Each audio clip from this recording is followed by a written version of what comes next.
Hello. I want to give you, IESE, a very warm welcome to Mobile World Capital Barcelona stand. It is an honor to have you all here to present a very interesting report developed by Professor José Luis Nueno and his team about impact on consumer behavior during a crisis like COVID-19, based on data. That's one of the reasons why we decided to host this event here.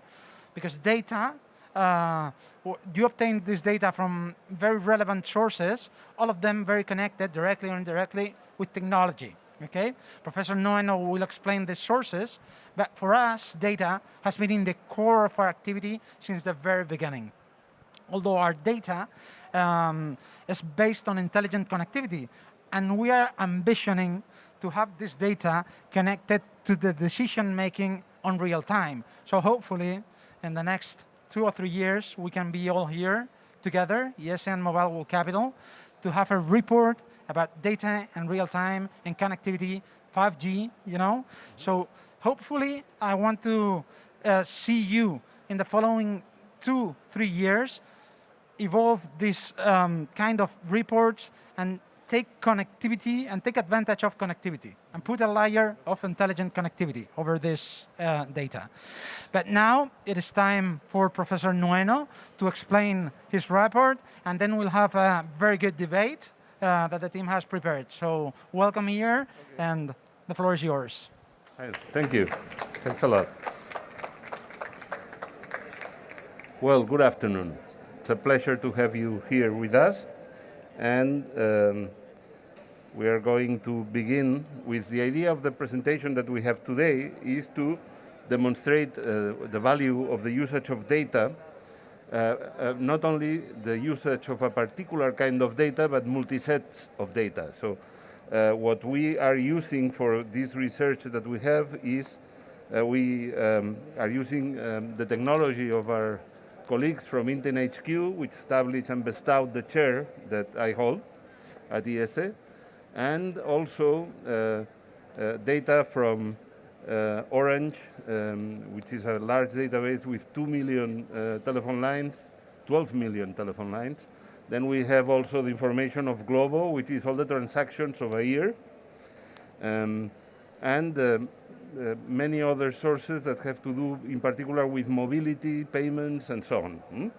Then first thing that we will do is to show you a little bit of how we do this, and then report the results of early analysis that we did. This chair has about 1 year of existence, and I am leading it. We have spent this year about 1/2 of the year collecting data, and the other half of the year beginning the processing of this data. And what we want to do is not kind of discrete pickups of data, but rather to try to have an observatory, something that does follow-up of the findings that we do every time over the rest of the time. We have had a fantastic opportunity because of COVID. COVID has been a tragedy, but from the point of view of analyzing data, has been an opportunity of subversion of everything that was taking place, and in particular, the way that consumers engage in consumption, and in particular how everything has been disturbed and disrupted because of the need to stay at home, and then the need to be socially under social distancing, and that has been very particular occasion of consumption that we think that may not repeat ever again the kind of situation that we have been living. Now I would like to introduce Phil Doughty. Phil Doughty is the general manager of Intent HQ. Intent is, he will explain us right now, is our sponsor, is our principal sponsor, established the chair about a year ago, and has a particular way of operating that we're going to hear right now. Please. Thank you, Professor Nueno. If I can just lift the lid a little bit on how we went about creating the data for this study. Firstly, a little bit of background about us. We are a business that is designed to create data sets out of telco data that are both privacy safe but also insightful. Our objective is to create an ability to see real human understanding in data sets of millions and millions of people. How do we go about doing that, and to do that both on demand and at scale? To start with, what we have to do is we extract patterns of data, or patterns of understanding from data. And that involves condensing huge amounts of data and finding patterns within it. Beyond that, we then need to understand the way in which those patterns are demonstrating consumer behavior. And finally, we create what we call user context vectors. So this is effectively the multidimensional plotting of almost every action against each other in order to create a privacy-safe way of looking at behaviors.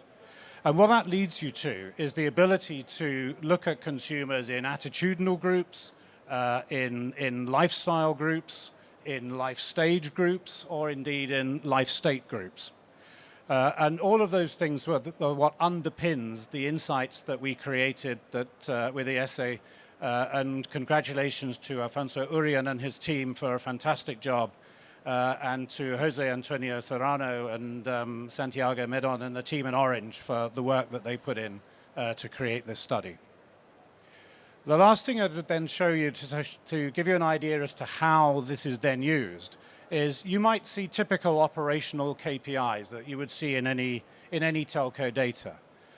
You might then overlay on that your typical CRM information, and that again gives you greater insight. The sort of work that we did that I've just described to you allows you to have a third layer, whether it be interests or brand affinities or viewing behaviors or browsing behavior. These are the things that turn simple understanding of simple segments into real meaningful human insights. And the beauty of the system is that you can take any one of those subsets and you can plot it against anything else, which makes it almost infinitely flexible and a really forensic tool to explain consumer behavior. And with that, that's the background to the insights that you're now about to see in the report. Thank you. Thank you.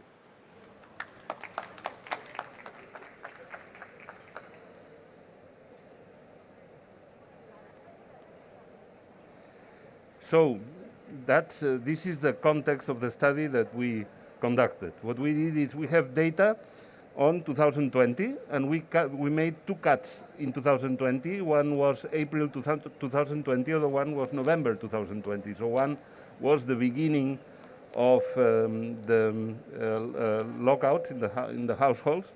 The other one was the beginning of the use of masks and the beginning of the social distancing, sorry, the end of the social distancing, and so on. Then there will be another stage, which would be end of June of 2021, when we would have the end of the vaccination or a sufficiently advanced level of vaccination, which remains to be is the next steps that we will have with this study as soon as we introduce the rest of the data that we're going to use. No? If we take it inside of the context, these are the things that you have to take into account. So one was home confinement, and then there was telework, online everything, the telelearning,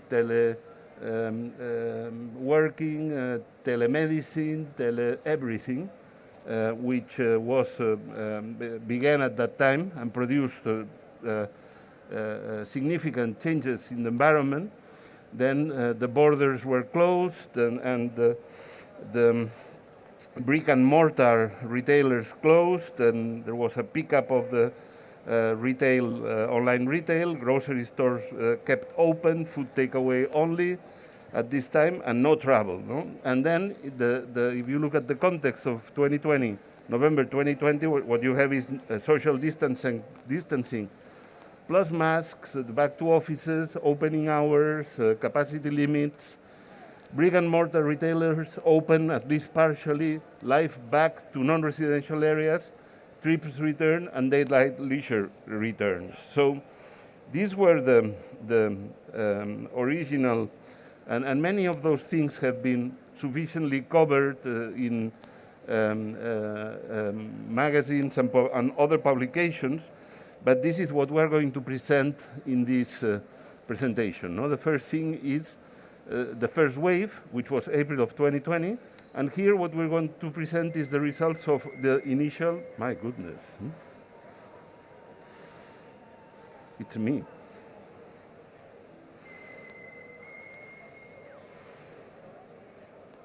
Sorry.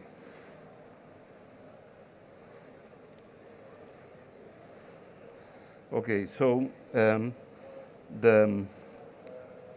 first phase is the study of the impact that commercial zones have in other areas of influence, and then the impact on consumer interests and purchases, which would be the second part of the research. So it's basically which categories went up and which categories went down, and then what could be the future of this process in 2021, taking into account which are the categories that started in a weak position and finished in a weak position at the end of 2020, the ones that started in a powerful position and finished in a powerful position, the ones that started in a weak and finished in a powerful, and the ones that started in a powerful and finished in a weak position. So these 4 scenarios of the different categories that we have. No?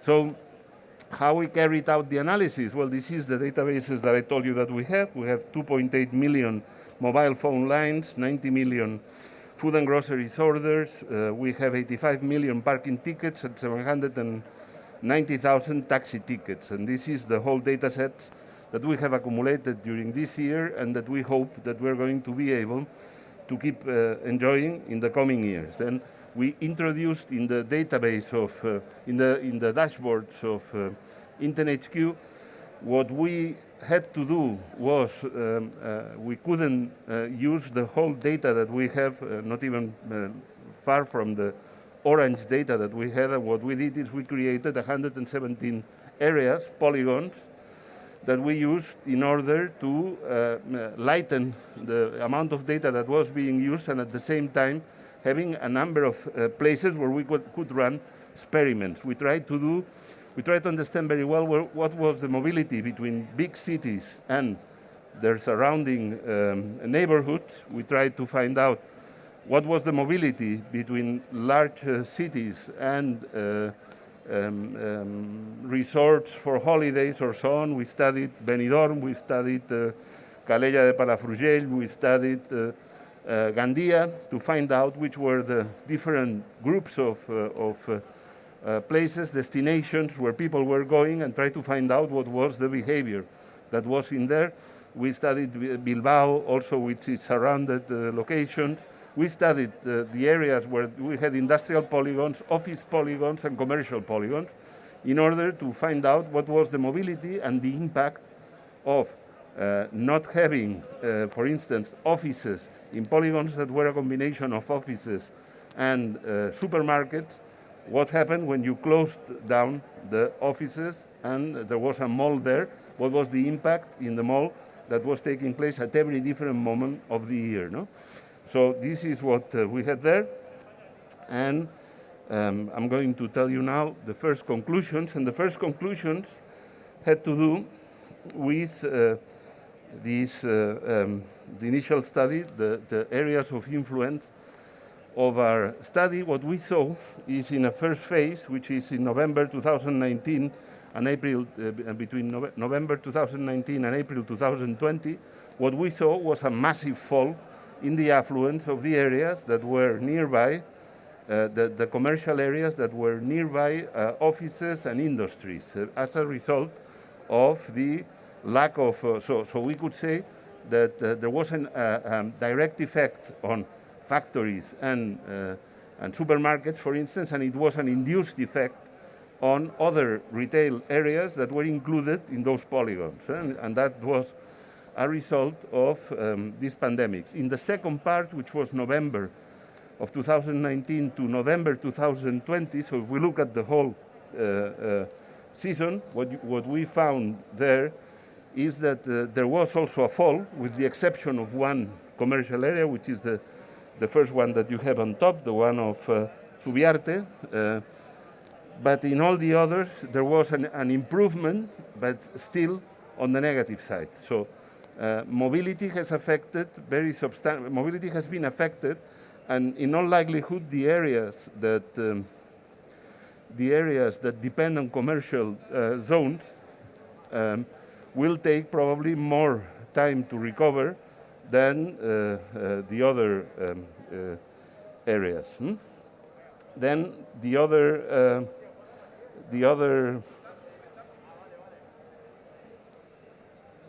Can you pass this one? Okay.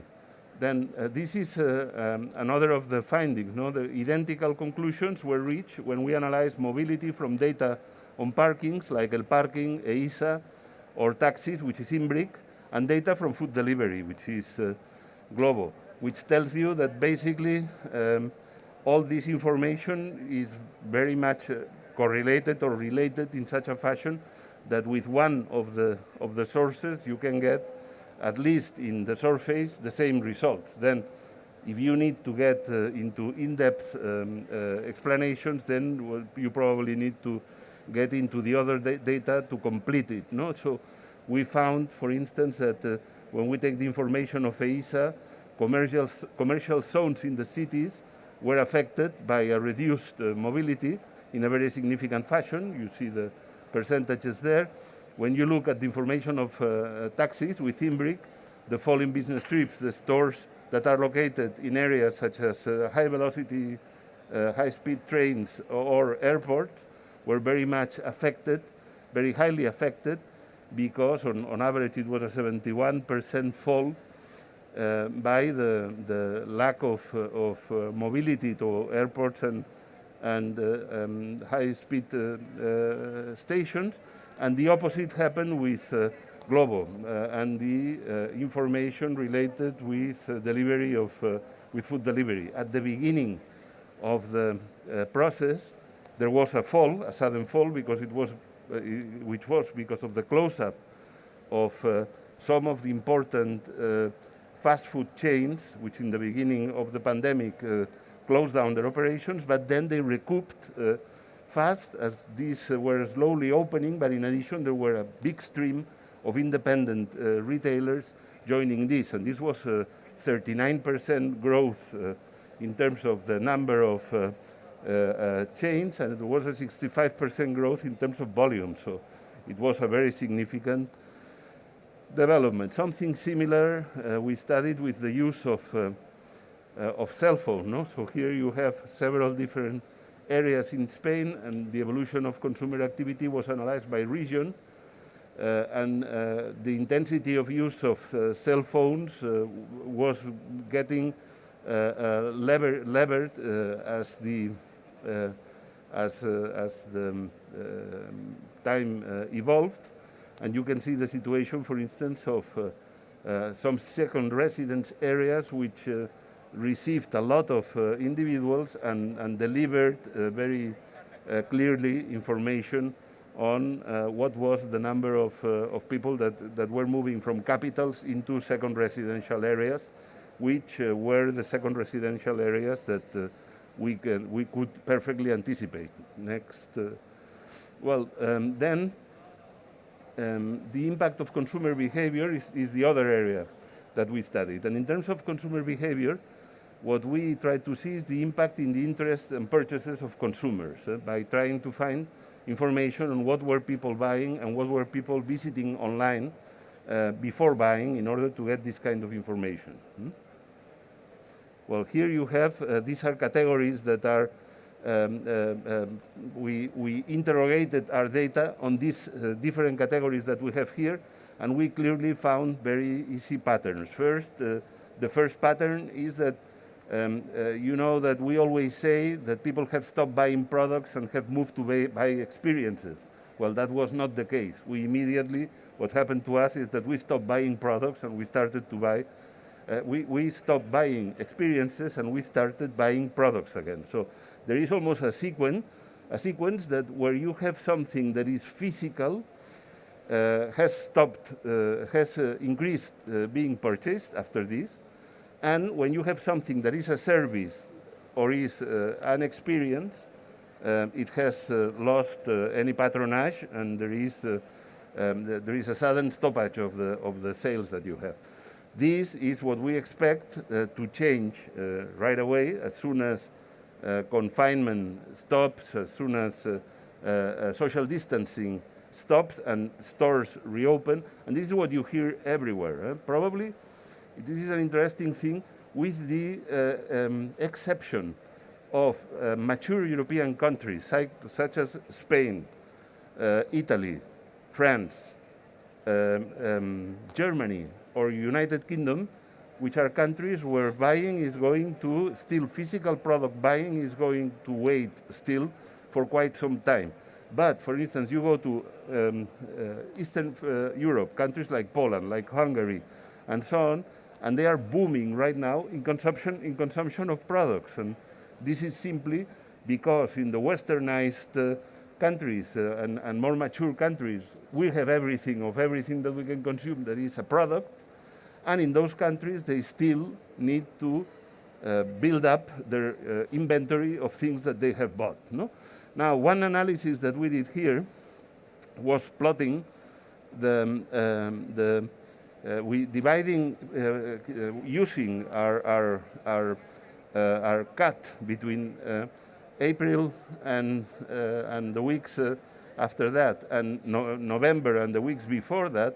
What we establish is a matrix like this, where you see growth in November 2020 to drop in November 2020 versus drop in the first wave versus growth in the first wave. When you look at this, what you find is the categories classified, no?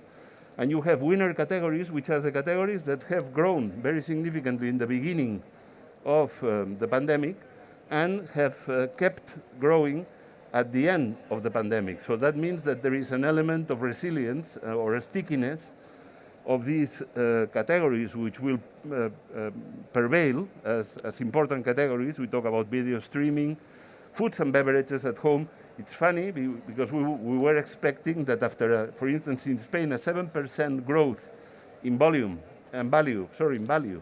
during 2020, there should be a fall of this, but it's not happening. It was a 7 the previous year.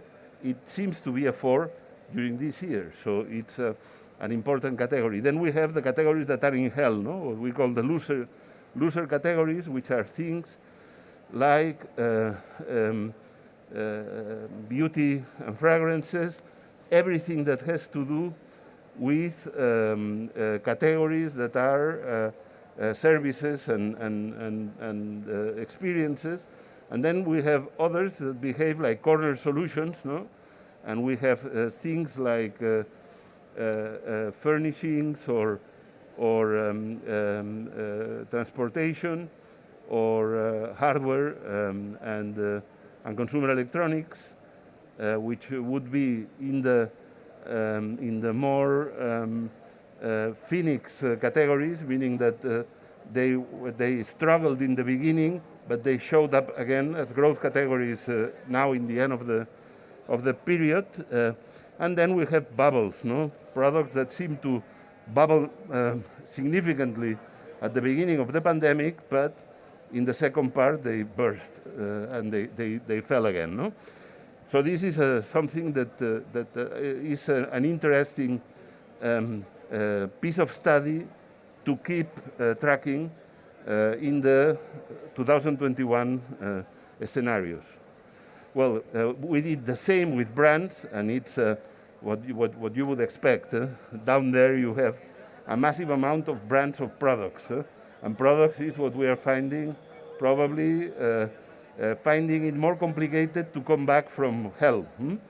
And here in the top, what we have is much more everything that is related with the digital economy. The digital economy brands are the ones that have come back, and they have come back because they basically have never been gone.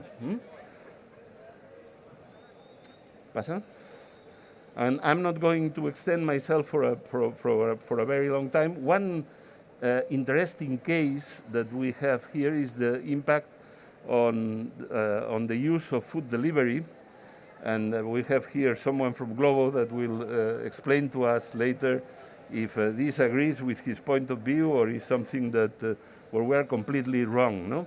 And it's what I was telling you before. I mean, the food delivery showed some decrease during the first wave, but then it was responded by a massive amount during the rest of the year with a very high growth.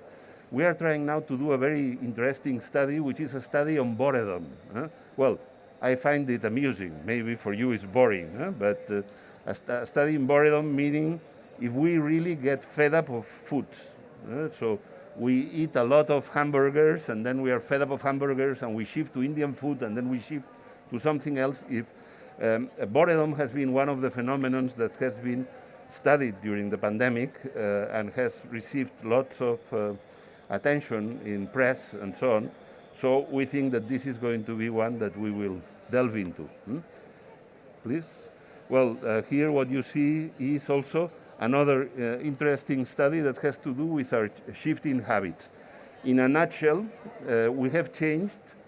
If you look at the typical pattern of shopping that you have, that you had in the past, that you had previous to the pandemic, what we were doing was going to shop a lot on Fridays and Saturdays. Fridays and Saturdays were the peak days of the week. You could perfectly, in some categories, be closed the rest of the week because with the peak sales that you would make in the weekend, you would do a nice figure. Well, what we have found is that this has flattened completely. The days of the week where we shop and the hours of the day where we shop have elude peaks because we seem to have, if we are at home and we are in front of a computer, we seem to have time at any time of the day to do anything that we want. And this has flattened sensibly the patterns that we follow. And this has been something that has taken care. If you are interested in getting a copy of the results, we will be happy to send it to you. But in principle, this is a pattern that still remains the case. So we maintain the patterns of flattening the purchasing times, and this should change also the staff that you have in the stores, the hours where you have the staff, and so on. And basically, this is all I wanted to tell you. There is a small summary here.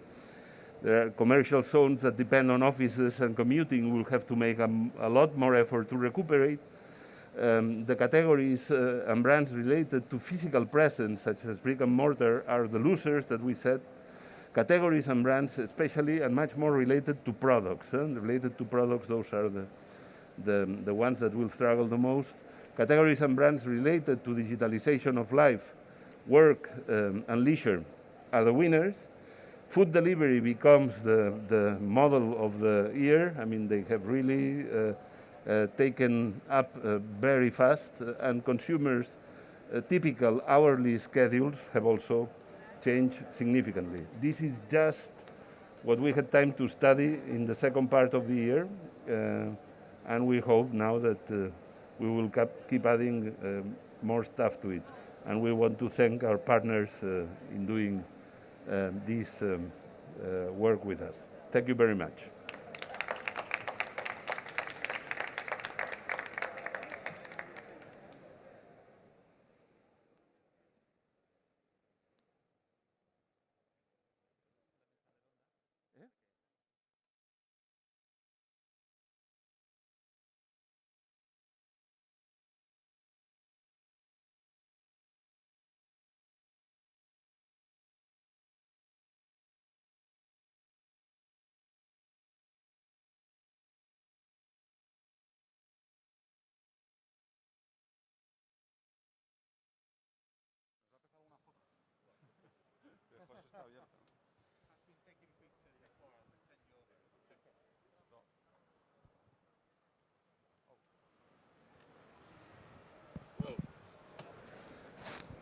Thank you very much for being here with us, and I'm going to ask you a few questions.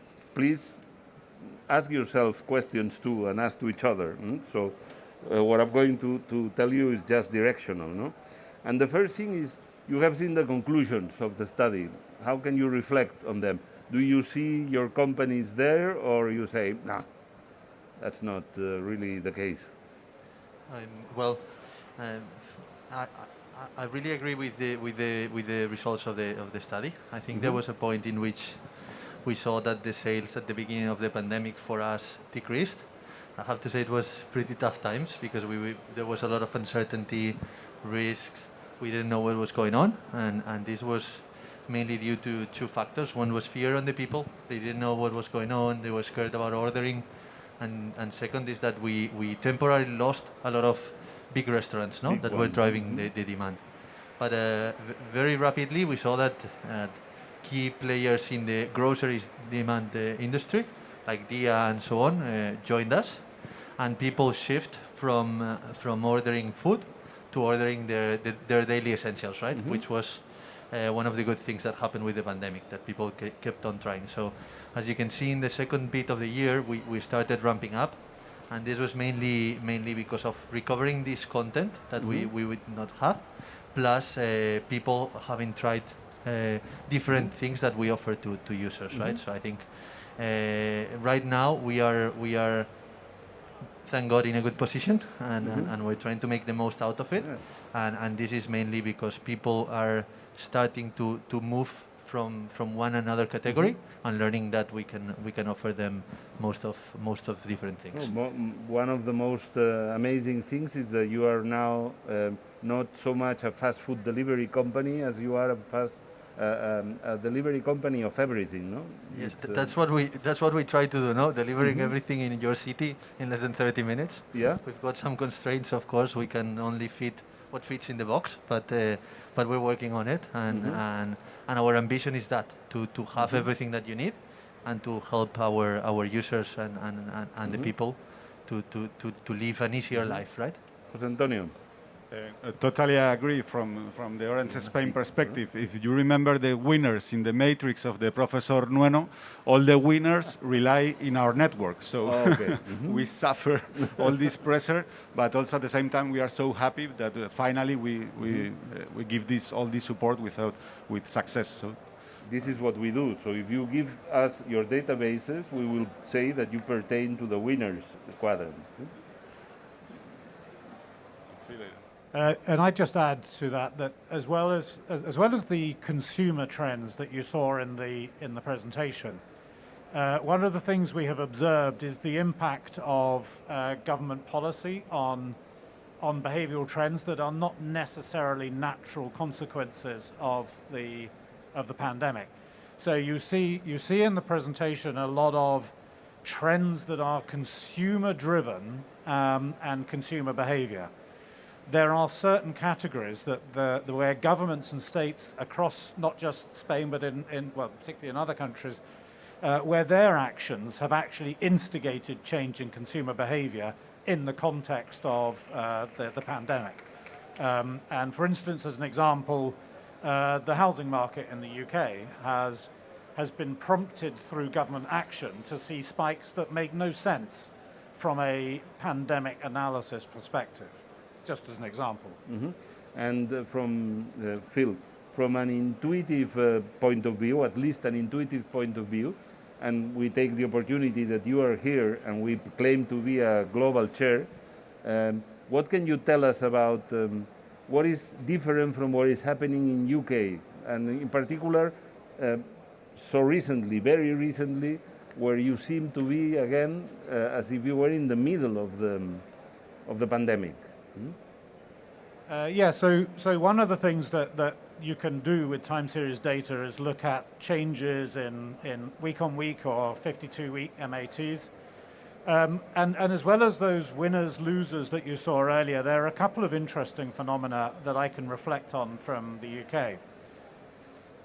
One is there are a couple of sectors like cycling and gardening that saw a sustained increase in interest that has been maintained throughout the entire period. Whereas you see others where there are significant growth in interest initially, and then it falls away. And travel is a good example of that, where It dies completely, and then the rumor is that we can move again, and suddenly everyone is fixated with travel. It may be something to do being a country where it rains a lot, that travel becomes more important to us. But there are areas like food takeaway that were interesting, where we saw an interesting variation in ethnic takeaway food that increased dramatically in the first lockdown and then settled down. And then in the second lockdown, to be honest, the only one that really spiked was pizza delivery. And my only conclusion is that the UK has become a nation of cycling green-fingered pizza eaters. And what can you tell us, both of you, in terms of how have your KPIs changed, your typical KPIs, like churn, like the measurements that you take on consumption of how much do your customers consume and so on. How have these changed? And then I am very interested, Joaquin, in knowing what is your forecast in terms of what is going to be the delivery food of 2021 for the closed year. Well, on the first wave, thanks to the government, we stopped any churn and any portability just to defend the employees that should change the cables and these kind of things. But it's true that at the end of the pandemic, we struggle with the same churn and all these KPIs. As I mentioned before, also we struggle and deal with all this network pressure, because all these winners, video on demand, teleworking tools, all these kind of things, we need to give more support on and reinvent all the CDNs, the content delivery network, these kind of things, no? And we don't invoice to the end customer this service. But we are so happy to be a basic need, and in this kind of pandemic and scenarios, we can give this support to the society. So with regards to KPIs, what I would say is, of course, churn is always there, but I think it's something we have not been very worried about. What we've seen is recurrency, which is one of the main drivers that we need to survive as a business, has increased, and this is mainly because of users moving across categories, right? So in the end, if you not only buy food, but you end up buying your groceries, you end up buying a cable for your mobile phone or whatever you need, or the pharmacy products, your recurrency will increase, thus your marketing investment will lower, thus we will have a better economic situation. No, I think that is one of the main things that we've seen. The second, that also helps us a lot, is the average basket size. As we know, we've seen an increase on the average order value, and this is mainly attributed to people gathering together at homes and taking the delivery as their plans for the weekends and stuff, which previously people used to go out. No, so for the 2021 closure, I think delivery market is very much underpenetrated in Spain, so we will underpenetrated. But you have almost doubled. We have doubled, but still double from very little is nothing, no? So so we're still there. So we have a lot of room for improvement.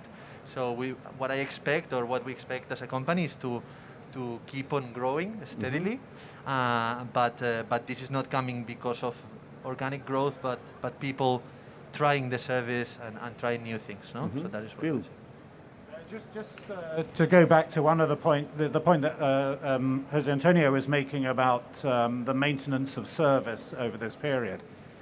One of the interesting things that we have been able to identify is that when you look at behavioral segmentations, there are groups of people for whom service means very different things. Clearly, somebody working from home prizes certain aspects of service in a very different way to somebody who uses their system for gaming.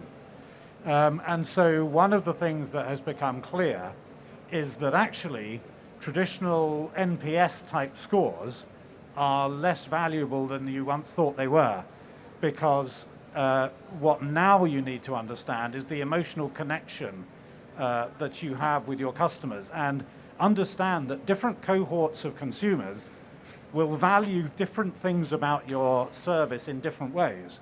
And what's good service to one group is bad service to the other, and vice versa. And it's really important in understanding the differences in order to be able to produce the outcome that each of those distinct cohorts of customers might wish to see from you. I am interested also in understanding we saw in your particular databases, it's where we found the support to this idea of if people stay away from their offices, then they will order much more from home. And if they do this with delivery, or if they do this when they talk on the telephone, probably they will do this in many other things. How do you see this in the coming 6 months, 1 year? Do you have any kind of suspicion that this is changing in some ways, that people are going more to the offices, or it is going to be definitely a smaller percentage of people going back to the office? We think that the pandemic just accelerate some trends, no? For example, we can think any of us in our parents. Our parents should request help to us, no, in order to do whatever e-commerce, right? You know? But nowadays they are able to do on their own. So at the end, you can see that there are some trends that are here to stay, no? In this kind of trends. So even the teleworking in my company, we used to telework 1 day. Probably in the incoming year, we have 2 days or 3 days. So it's just about trends that we just were facing in 2020, but the pandemic accelerate all these trends. And from the point of view of delivery? I'm pretty much aligned with this. So, I am pretty much aligned with what you said. I think there are trends that are coming to stay. I think from a delivery standpoint, we are doing our best to kind of make it stay, right? So I think there are two things. People need to try us, but we need to offer the best service possible, no? So I think we are heavily investing on offering the best service in terms of operations and content to our users, together with the expansion plans that we have to open in almost every city in Spain. I think this will help us stay and will make the delivery penetration in the end bigger and bigger, which is our main objective. Thank you. Again, I wanted to ask you, again, take advantage of having you here to discuss your global insights. You have offices in New York, you have offices in London, you have offices in Barcelona. What is going on around the world? Yeah, what is going on around the world? I'm not sure I'm qualified to fully answer that question. What I would say, though, is that under every trend, there are typically other things going on that are driving the behaviors that you see on the surface. One example of that is that there is, as you would expect people to drift back to office work in some shape or form over the coming months, there is a group of consumers for whom the reason they're drifting back to work is not because they love the office environment or they want to be with their colleagues, although as employers we'd like to think it was, but actually there's a group of them for whom actually the opening of bars and restaurants is one of the drivers that will return them to the office. And so that's what I mean by getting under the skin of the trends that you see. There are groups of people who collectively will exhibit the same behavior, but actually for very different reasons. I'm not sure I could argue that that's more or less prevalent in Barcelona, London, or New York, though. Good. Too bad. Okay. Probably the real frontier of this, and we discussed this about this yesterday, was being able to do all these things in real time. What do we need in order to be able to do this, and when it is going to be the day that we will be able to do them? What we are seeing is that it's not a tech issue anymore. I used to say that if I offer for you for free a platform that you can get all these data insights on real time, the point here and the main board here is how are you going to manage this in real time? For example, this implies all your operations plans. Are you able to send more employees on peak times? Are you going to send more trains because are more people demanding transport in real time? It's quite complicated, and it's not a tech technical issue anymore. It's an operations and a business model. But you issue. have to give these companies an opportunity. Yeah. Also, obviously, it's it could be a competitive advantage. But So for us, I think we do use real-time data in order to forecast, to cover the demand on the city, because we are an on-demand company, on-demand delivery company. We don't really know what's going on and what's going to happen tonight when people start ordering, right? So we do use real-time data, but I think we need to be very careful with real-time data because it's not easy to see trends in real-time data. I think it can be used to solve issues, to shift, turn, and take right decisions. But in order to make educated decisions about trends or or gathering business insights, I don't know if all data or all is relevant to have it in a time limit. It depends on the timeline you can have it. Phil? And I would echo that, but I think probably having real-time or near real-time on-demand insights is critical. And as Antonio says, this is not a technical issue anymore. The volume of data that gets produced is really not the challenge. The challenge is getting signal from the depth and volume of data that is being created.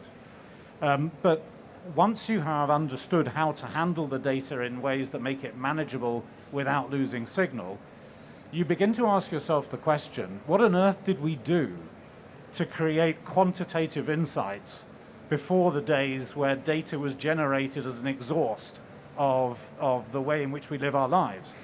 And now that it is part of how we live our lives, why on earth would you actually go back to any other form of quantitative assessment in order to drive understanding of what's going on? There's no research effect in big data and analytics. There's no bias. Well, you can manage out the bias where there is. It seems to be almost impossible to imagine a scenario where you would go back to how we used to do things, and we'll look back on those days and think, well, that was interesting, but actually there's a new way of doing things now. There are no technical barriers. The management of near real-time data and data insights has got to the stage where it really can. Every company can now be data-centric in its decision-making, provided it harvests and harnesses that data in the right way. Well, that's very complete answer. Thank you very much to all three of you. Thanks for coming. Thanks for helping us. And I hope that next year we will be following Mr. Baselga's introduction today, starting to do things related with your real data or Mobile World Capital real data, and really getting the kind of insights that we can get from that. All right? Thank you very much. Thank you. Thank you. congratulations. Thank for you the report. for being here.